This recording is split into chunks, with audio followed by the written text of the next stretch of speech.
Hello, Eckhart. Hello. Thank you for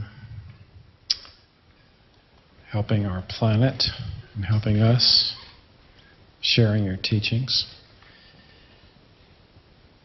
My question is, I've heard you talk about the gradual dissipation of the pain body with the practice of presence. But I haven't heard you talk too much about what some traditions recognize, which is that the very practice of presence invites this tremendous upheaval and unloading of what has been buried. So in the Western traditions, like centering prayer, it's St. Anthony in the cave, and Teresa of Avila's reptiles, and John of the Cross's dark night. And then in the Eastern traditions, it's what the Buddha had to deal with, and they talk about it, this surfacing of deep sankharas. So in your case, I'm wondering, maybe you were spared with the grace of the tremendous vortex experience that resulted in what can be called abiding presence.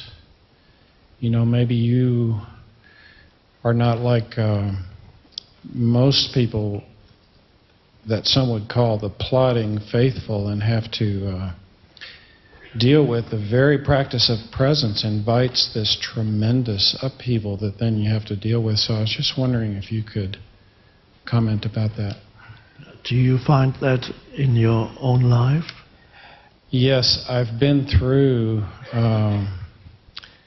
as a result of practicing presence, some tremendous upheaval. And I had an interesting experience that after one significant 10-day with Vipassana, the upheaval was so strong that I was agitated for weeks.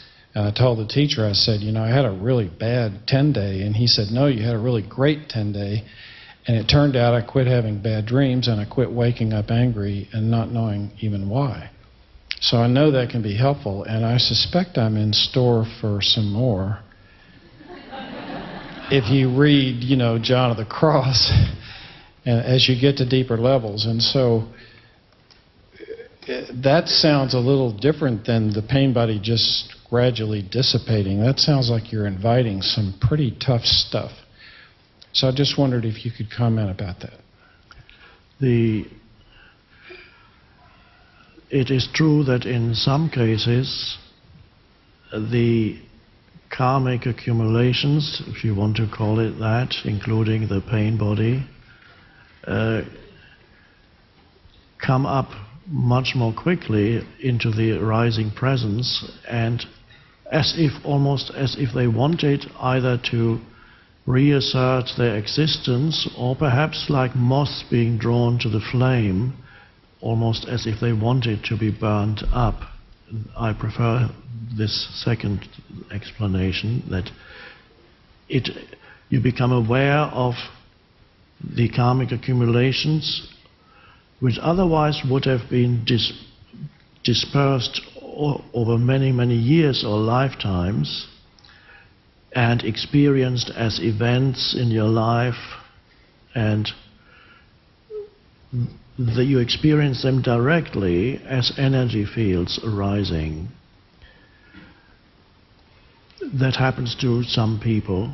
So the pain body sometimes seems to play up, particularly as you become more present, but also because simply you are more aware of your inner states than before. People who are very unaware of their inner states, and there are still many, millions, they tend to experience their inner states as outer events. So they experience drama in their lives, not realizing this is an externalization of their inner state. And as you become more aware, you experience your inner state directly, and no longer through the filter of external events and circumstances, drama and so on. And that can bring about a difficult time period when presence meets those accumulations. But that is not something to be feared, and I wouldn't go too much into the distant past where many people talked about the dark night of the soul and so on. Humanity as a whole is at a different level now of development. There is an acceleration in the collective consciousness. There is an acceleration of the awakening process, which before, in past centuries and millennia, proceeded at a, what's the word, a glacial pace, the awakening, a few awakenings here and there in the midst of vast, everybody asleep, a few here and there, and they had more difficulty, of course, in the vastness of that sleep state that most humans lived in.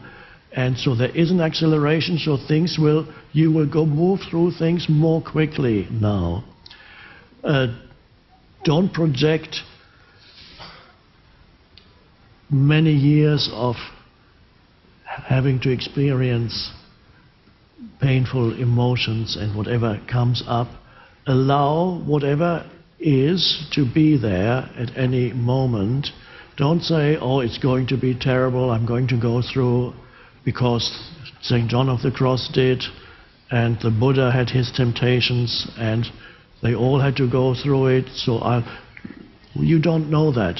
It may well be that within a very short period of time you can go through that process whereby those accumulations become dissolved. And it's not that bad, it's not pleasant, but it could be worse. You get shaken up, yes, but you'll survive that. You don't need to turn away from it. Just give it space and be with it. You learn that in Vipassana, you do it in your training. Vipassana, you went to a meditation retreat, Vipassana. For those of you who don't know it, it's a boot camp for awareness where you meditate how many hours a day? 11. 11 hours a day. Not surprising that things come up after 11.